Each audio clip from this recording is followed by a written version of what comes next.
Profe, ¿está explicando?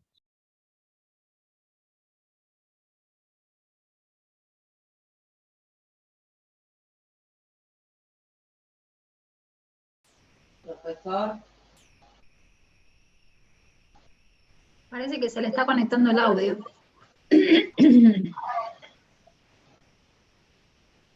Sí.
Profe, no lo escuchamos.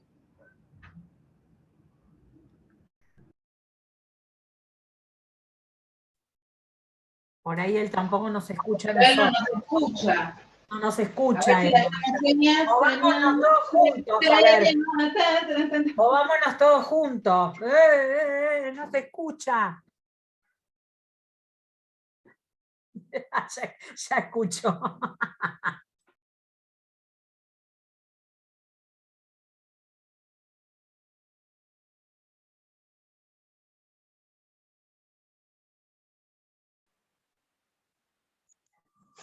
Bueno, ahí se escuchan. Ahí está. Ahora sí. Ahí sí. No se escuchaba nada. Desde que retomamos Nada no se de escuchó nada. nunca nada. Lo veíamos Bueno. mover el cursor, pero nada. Bien, pero no sé por qué no se escucha esto, si tendría que escucharse. A ver, un segundito, denme un segundo.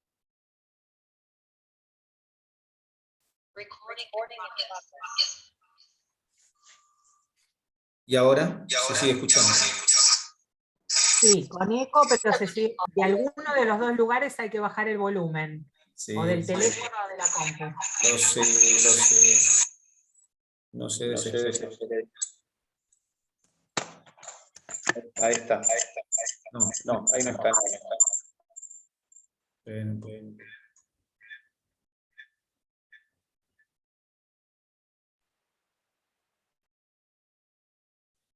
Hola.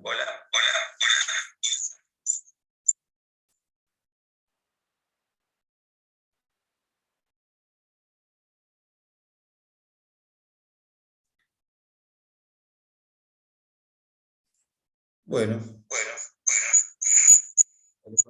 acá me figura en el celular. Espera un segundo, voy a salir y entrar en el celular.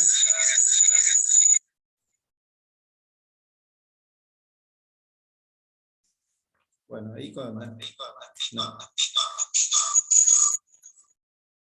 Salir de la reunión.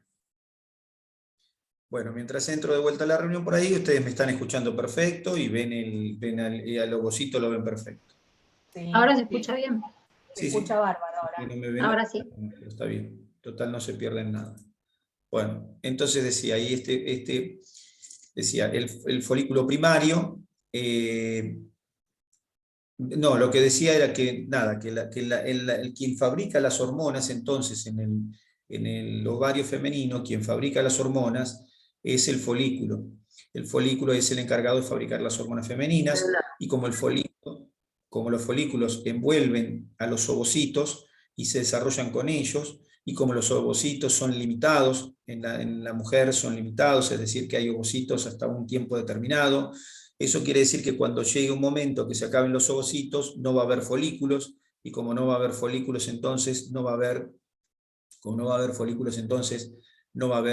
niveles elevados de estrógenos y progesterona. Es decir, las hormonas femeninas van a caer en su cantidad, simplemente porque no va a haber folículos, que son los que fabrican las hormonas femeninas. O sea que las hormonas femeninas no las fabrica el ovario como tal, la fabrica una estructura que se llama folículo, que está dentro del ovario y que se desarrolla todos los meses. Por eso, o cada 28 días, por eso entonces estos ciclos son limitados, ¿no es cierto? Los ciclos ováricos, estos ciclos sexuales son limitados, se van a terminar en el tiempo, a lo largo de la vida de la mujer, y entonces cuando se terminen esos ciclos, la cantidad de hormona femenina va a decrecer abruptamente y en forma significativa. Es decir, la mujer que tiene estrógenos durante su vida fértil, a partir de los 12, 13, 11 años, esos estrógenos que va teniendo y que le van dando trofismo a distintos órganos, esas hormonas después de los 50, 55, ¿no es cierto?, después de un tiempo determinado empiezan a decrecer en forma muy significativa, ya que esos folículos no están más. ¿Por qué? Porque no hay ovocitos. Entonces no hay ovocitos, no hay folículo, las hormonas decrecen. Por supuesto que están las glándulas suprarrenales para seguir fabricando, y ahí pueden haber restos en el ovario, restos de tejido folicular que pudiera llegar a fabricar algo de hormona femenina, pero la hormona femenina, estrógeno y progesterona, principalmente el estrógeno, va a quedar la fabricación a cargo de la glándula suprarrenal, porque justamente no hay más ovocitos, no hay más folículos, es decir, no hay más este periodo que está acá. ¿De acuerdo?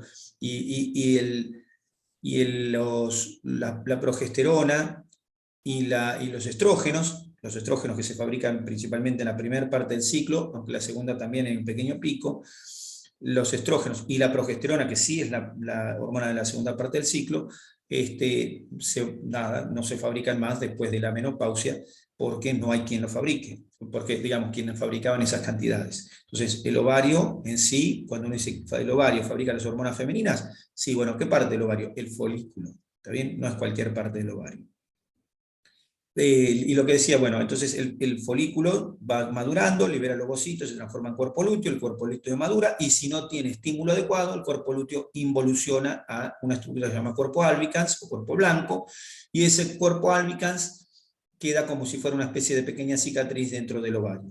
O sea que cada mes se forma una pequeña cicatricita en el ovario, ¿no es cierto? En el ovario en el que se produjo la ovulación. ¿Está bien? Los ovocitos, por supuesto, son 400, 500.000, pero muchos se van muriendo a lo largo de la vida. Son solamente unos pocos de estos, son unos pocos los que realmente van a madurar. Bien, entonces ahí tengo el ovario como estructura, tengo el folículo dentro del ovario, ahí lo tengo el folículo como estructura, es decir, el folículo ya casi listo para liberar al ovocito, con su teca externa, con su interna, bueno, acá no están separados, las dos tecas, la granulosa, ¿no es cierto? Dentro de la granulosa se forma una estructura que es esto, que es la corona radiada. La corona radiada mantiene al ovocito adentro, separado por una membrana que se llama membrana pelúcida, como dice acá, zona pelúcida o membrana pelúcida, La membrana pelúcida es importante porque esa membrana pelúcida es la que protege al ovocito, lo mismo que la corona radiada. Son estructuras que protegen al ovocito durante el periodo que tiene que estar esperando al espermatozoide. Son zonas que el espermatozoide tiene... porque, bueno, después hablamos una palabrita del espermatozoide. El espermatozoide tiene que degradar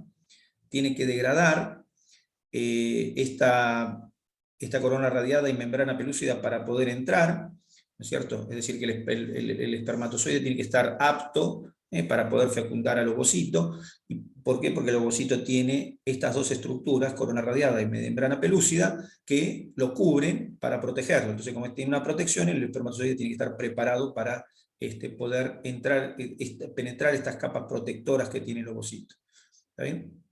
Protectoras del medio externo y protectoras porque le permiten obtener nutrientes, la membrana pelúcida y esa corona radiada. Entonces ahí tengo un ovocito, un folículo, esto es un folículo en desarrollo con su cavidad, pero un poquito más grande ya es un folículo maduro o de Graf, con su cavidad del antro. Ahí tenemos entonces el ovocito, perfecto. Entonces ahí tenemos esto.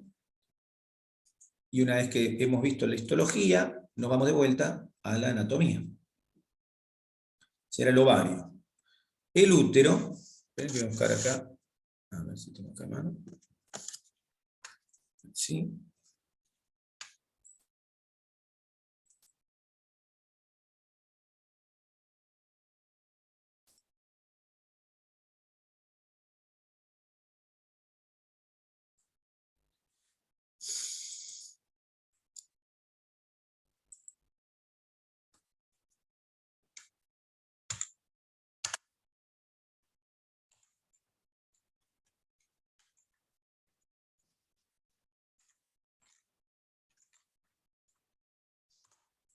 Bueno, entonces, el trompas y útero, vamos a ver las trompas o fimbria. ¿Qué es la trompa o fimbria? La trompa es una... Ahí está. La trompa es un cilindro, es una estructura cilíndrica, son dos trompas, una a cada lado, trompas de falopio, como se llaman, las trompas de falopio, son dos estructuras tubulares, una de cada lado. Acá estamos viendo, a ver, ahí está, que conectan el ovario, en realidad conectan la cavidad peritoneal con el útero. Son estas estructuras que están aquí. Acá hay una trompa. También se llama oviducto, como dice ahí, oviducto o trompa de falopio. ¿Sí? Y es una estructura cilíndrica hueca, es una estructura cilíndrica, la cavidad uterina. Por esa estructura hueca, justamente oviducto, por esa estructura hueca es por donde va el ovocito recorrer el camino desde el peritoneo hasta el útero. Es en esa trompa donde se produce habitualmente la fecundación, en el tercio externo de la trompa es donde se produce la fecundación, es decir, la unión del gameto masculino con el femenino. Y eso no es casualidad tampoco, no es casualidad que se tenga que unir en el tercio externo, porque el ovocito, una vez que es fecundado, se transforma entonces en un huevo cigoto, pero ese huevo no es lo que se implanta en el útero, sino que en el útero se implanta una estructura. Ella es el embrión formado, es el embrión, el embrión primitivo. Quiere decir que tiene que haber una maduración entre el momento que se produce la fecundación y el momento que se produce la unión de ese huevo cigoto al útero. O sea que el huevo no es lo que se une al útero. Lo que se une al útero es una estructura que se llama blastocisto, es una estructura que ya está desarrollada. Es decir, cuando el huevo se une cuando el espermatozoide se une al óvulo, es decir, penetra el óvulo, entonces se produce un proceso de división celular, y entonces se forma una estructura que se llama mórula, y esa mórula luego se transforma en una estructura que se llama blastocisto. Ese blastocisto es el que se implanta en el útero. O sea que todo esto venía a cuento que no es casualidad que sea en el tercio externo de la trompa donde se produzca la fecundación, ya que se necesita un tiempo para que se produzcan las divisiones celulares adecuadas, para que obtengamos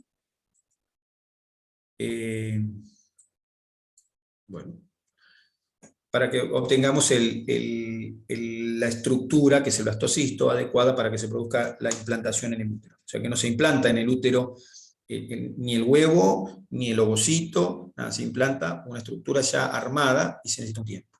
Bueno, entonces la trompa es el lugar donde se produce esta circunstancia que es la fecundación. La trompa tiene un cuerpo, que es todo un cilindro, ¿no es cierto? Y luego tiene una dilatación, es decir, que el cuerpo se une al útero, que sería acá. Lo achiqué porque estoy viendo una cosa aparte. Bueno, lo voy a agrandar un poco acá. Ahí está. El cuerpo del útero. Ahí tengo ese del cuerpo uterino. Perdón, el cuerpo de la trompa. Y luego el cuerpo tiene una dilatación, que se llama ampolla. Y de la ampolla emergen como unos dedos. ¿Ven como unos dedos? Son unas prolongaciones que se llaman fimbrias. Estos dedos que están acá no son dedos, son fimbrias. Ahí. Que son dilataciones. ¿Para qué sirven las fimbrias? Sirven para tocar al ovocito que cae en la cavidad peritoneal y meterlo adentro de la trompa. Es decir, la fimbria tiene un cierto movimiento que sirve para atrapar al ovocito. Y ese ovocito entonces, ovocito todavía, no fecundado ni nada, ese ovocito empieza su camino a través de la trompa. El ovocito no tiene movilidad porque es una célula. Entonces la trompa tiene por fuera un tejido conectivo, ¿no? Luego tiene una muscular y tiene luego una mucosa. Y la mucosa tiene células que tienen cilios, y esos cilios son los que mueven el ovocito y luego el huevo desde la ampolla hasta el cuerpo del útero. Es decir, que el desplazamiento que se produce, que lleva a cabo el ovocito o el ovocito fecundado, es decir, ya llamamos huevo inicialmente y después le vamos a llamar mórula, esas estructuras se mueven, pero no se mueven porque tiene movilidad, sino que se mueven porque la trompa va llevando desde la ampolla, esas estructuras las va llevando hasta el cuerpo uterino. O sea que la ampolla tiene las fimbrias que atrapan al ovocito. Luego, en su epitelio, tiene cilios que lo van movilizando, ya sea como ovocito o como huevo, es decir, o como ovocito ya fecundado. ¿Está bien? Es decir, hay una movilidad. Y ayuda, ¿qué cosa? La musculatura propia del órgano, es decir, la muscular del órgano, que tiene movimientos peristálticos que van generando el pasaje del ovocito hacia el cuerpo uterino. ¿Está bien? Si esa trompa se contrae con mucha fuerza, como es músculo liso, entonces trae dolor. O sea que la trompa también puede doler, ¿de acuerdo? Puede haber dolor en la trompa. Eso puede pasar tanto en la trompa como en el útero. Esos dolores son característicos de los periodos menstruales o en los periodos premenstruales, ¿de acuerdo? Generalmente las mujeres dicen me duele el ovario, pero en realidad los ovarios pueden doler si el ovario está muy aumentado de tamaño, podría llegar a doler o molestar, pero ojo porque también pueden doler las trompas y también puede haber dolor uterino, porque el útero también tiene músculo liso. Entonces, los dolores menstruales no están relacionados solamente con una distensión tal vez de la cápsula del ovario y una irritación del peritoneo, en cuyo caso llamaríamos dolor ovárico, sino que también pueden estar relacionados con contracción de las trompas o del útero, con lo cual siguen siendo dolores premenstruales o menstruales, pero no son específicamente del ovario. O sea que los dolores de ovario que suelen acusar las mujeres, bueno, pueden serlo o no, no importa, nada, les comentaba esto para que sepamos la constitución de esto, más que porque estamos hablando de constitución, la forma en que está formado, no por otra cosa. Bueno, entonces tengo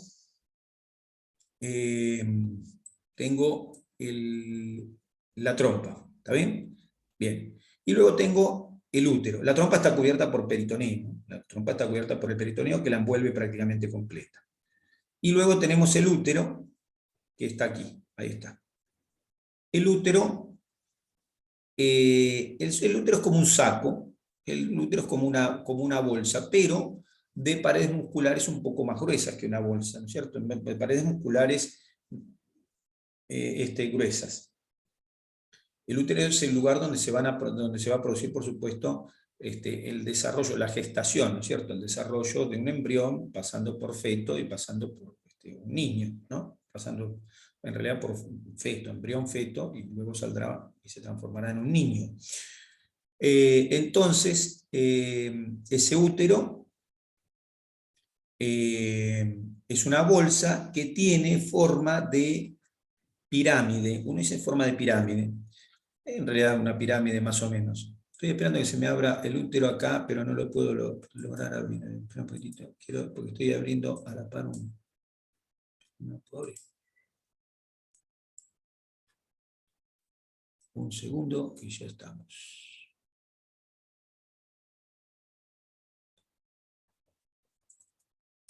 Ahí.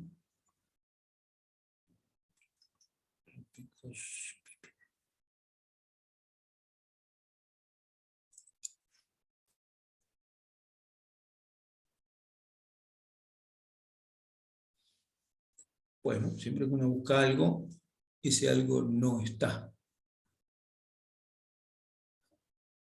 Me encontré con una que no sé de qué era.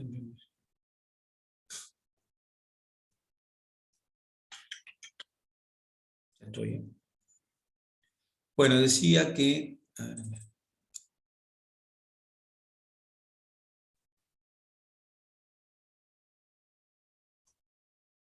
Bueno, no encuentro qué busco, pero ya va a aparecer. Bueno, entonces decía, el útero tiene forma como de pirámide, cuya base, la base de la pirámide, es la parte más alta, a la que le llamamos fondo del útero. O sea que el útero tiene un fondo, que en esta diapositiva el fondo corresponde a esta zona. El fondo del útero, luego el útero tiene un cuerpo, que es la siguiente porción, y luego el útero tiene un cuello. Entonces el fondo corresponde a la base de la pirámide. Luego ese útero tiene una cara posterior, que es esta que tiene acá arriba, en realidad está la cara posterior. Luego una cara anterior, que es la que se apoya sobre la vejiga, que es lo que estamos viendo acá, la cara anterior, ¿cierto? Luego tiene dos caras laterales o bordes laterales, que no los estamos viendo acá, pero bueno, después ahora se los voy a mostrar. Y el vértice se corresponde con esto que se llama cuello del útero. ¿Está bien? El cuello. Entonces tengo cuello. Luego una zona que se llama istmo, que es este pedacito que está aquí es la unión en realidad entre el cuello y el cuerpo. Luego tengo el cuerpo, y por último tengo esta porción que es la redondeada, que corresponde al fondo. ¿Está bien? Ahí tengo el útero con su forma y sus porciones. El útero se encuentra formando dos ángulos. Forma un ángulo el propio útero. Como ustedes ven, el útero no es recto. O sea, si yo acá, a ver, hago así, miren, acá, esto que está acá, que es la cavidad del útero, ¿ven? Tiene una dirección así,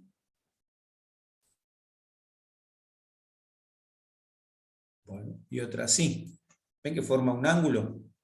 ¿Ven? El cuerpo y el cuello, ¿ven que forma un ángulo? Chac, chac, un ángulo. Pero a su vez, el propio útero, todo completo, si ahora tomo el útero completo, que es todo esto, así, y hago un ángulo con la vagina así, se me forma otro ángulo. O sea que ven, ahí tiene un ángulo y otro ángulo. Se los puedo mostrar también.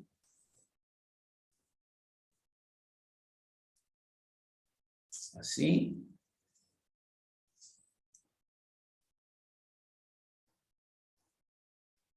Y así.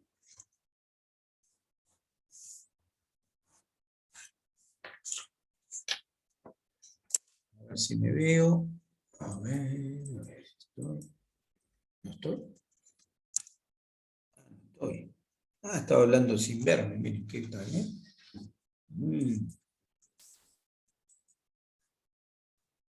Ahí pasé de largo, estoy acá. Ahí está. Ahí les muestro otra vez. Este es el ángulo del útero, y este es el ángulo del útero con la vagina. En los dos ángulos, el útero está flexionado hacia adelante. O sea que el útero está volcado hacia adelante con respecto a la vagina, a eso le llamo anteversión. ¿Está bien? Perdón, anteflexión. Está flexionado con respecto a la vagina, anteflexión. O sea, esto como yo ahí vengo así, tengo el útero en mi mano. la mano es el útero. Está dobladito así, un doblez, y además tiene otro doblez así. Entonces tengo el ángulo que forma con la vagina, anteflexión, y el ángulo que forma el propio útero, anteversión. Por eso se dice que el útero está en anteversoflexión. ¿Está bien? El útero está en anteversoflexión. O sea, está ¿Cómo es con la vagina? ¿Cómo se llama? El ángulo. flexión. Entonces, anteflexión y anteversión.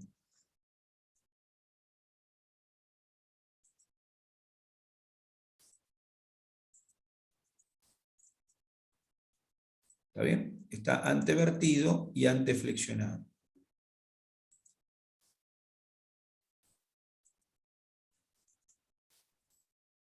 ¿Ven? Está antevertido y anteflexionado.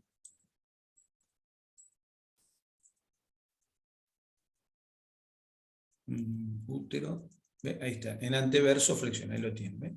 Normalmente en anteverso flexión. No es la única posición, ¿eh? A veces, de hecho, esto puede ser esta falta de posición anatómica, que no es una cosa rara, puede ser una causa de infertilidad.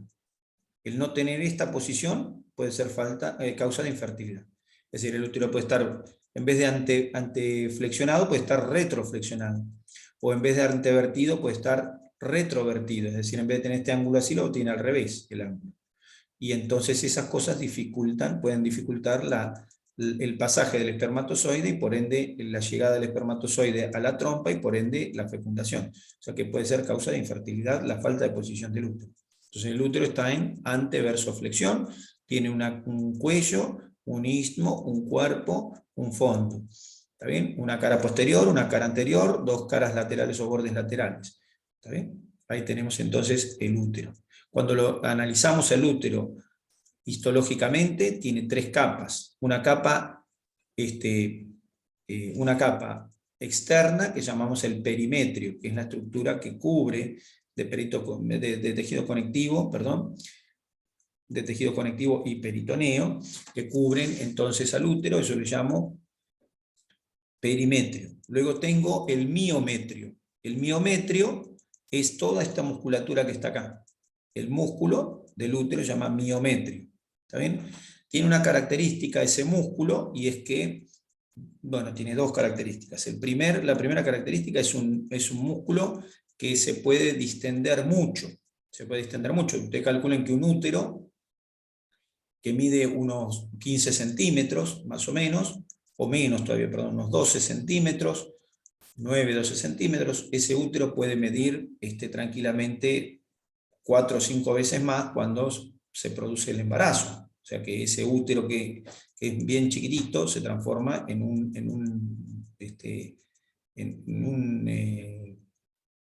el lugar donde se va a anidar el bebé, más de 5 veces. Se expande ese útero y no se rompe. Entonces quiere decir que las fibras musculares que forman ese miometrio tienen que estirarse. ¿Está bien? Tiene una característica que es que pueden estirarse. Y la otra característica que tienen es que son sensibles a hormonas. El músculo uterino es sensible a hormonas. Hay una hormona que específicamente lo estimula, que se llama oxitocina, que lo estimula durante el parto específicamente. Bueno, o sea que tenemos el músculo uterino. El músculo uterino es concéntrico a la cavidad y que va a ser el encargado de expulsar al producto de la concepción después de que se produjo la gestación. Bien. Profe. Sí. ¿Guardó la clase anterior? A ver si la guardé. No la guardé. Tienes razón. Muchas gracias. Ahí está. Ya está guardada. Gracias. Muy amable. Bueno, entonces tengo... ahí estaba. ¿Por qué? Se quedó ahí. Bueno. El útero entonces decía que, ahí está.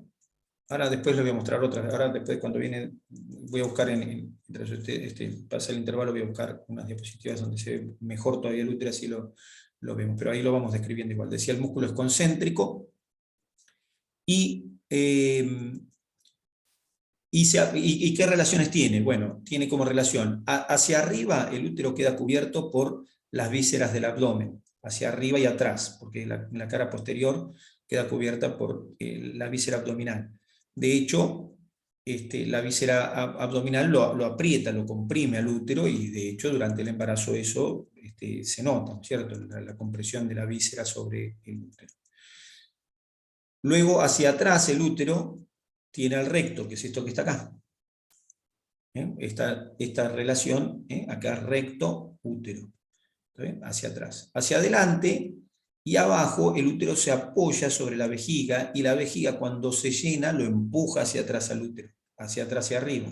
Acá tengo el útero apoyado sobre una vejiga vacía, pero si la vejiga se llena, entonces el útero es apretado hacia el recto, empujado hacia atrás.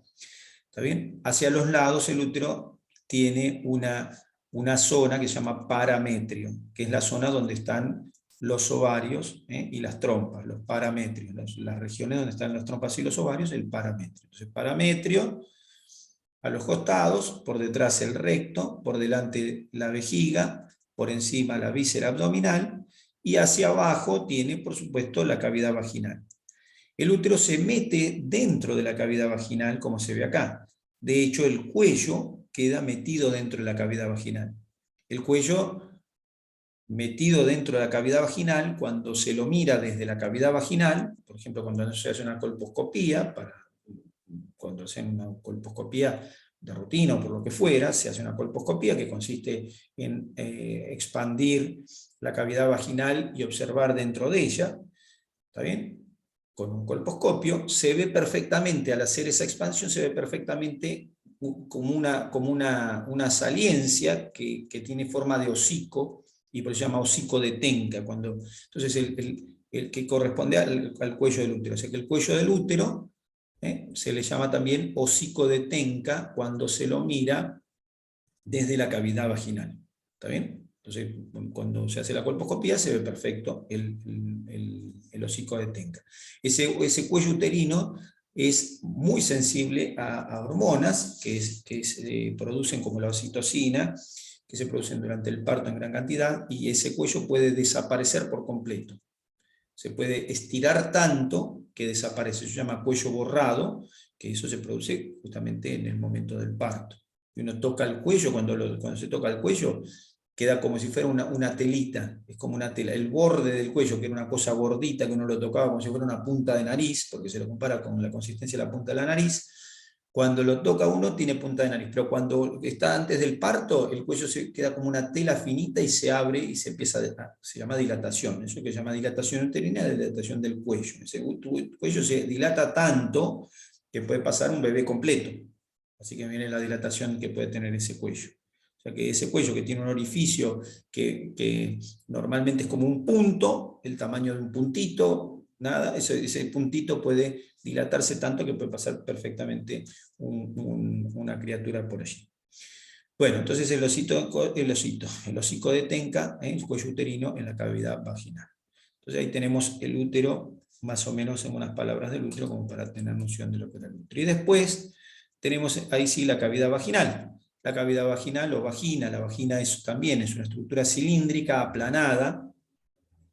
Es una estructura cilíndrica, pero en realidad habitualmente está aplanada, porque si no tiene contenido, está aplanada, ¿cierto? Y es una estructura que une el cuello uterino, o sea, une el útero con el exterior, ¿de acuerdo? Es el órgano de la cópula. Es una estructura que está constituida por una pared de tejido conectivo, una muscular y una mucosa. La mucosa está plegada, por supuesto, tiene pliegues, tiene la capacidad, por supuesto, de aumentar su tamaño durante la cópula y durante el pasaje del bebé hacia el exterior. Eso, entonces, la mucosa tiene una gran cantidad de pliegues. Está rodeado por una muscular una muscular de músculo liso, de espesor variable, cuya función consiste en poder sacar todo lo que fueran restos que hubiera dentro de la cavidad. Me falta una cosa del útero, espere, porque ahora les cuento el útero. Bueno, entonces, de la cavidad, y tiene un epitelio glandular, un epitelio plano estratificado con glándulas mucosas. Y también viene a abocarse a este órgano una serie de glándulas que ahora vamos a ver, un par de glándulas, se llaman glándulas vulvovaginales, sí, glándulas vulvovaginales. ¿Está bien? Y esas que tienen como utilidad, como finalidad, la de la lubricación de la cavidad vaginal. Cavidad vaginal o vagina, la vagina tiene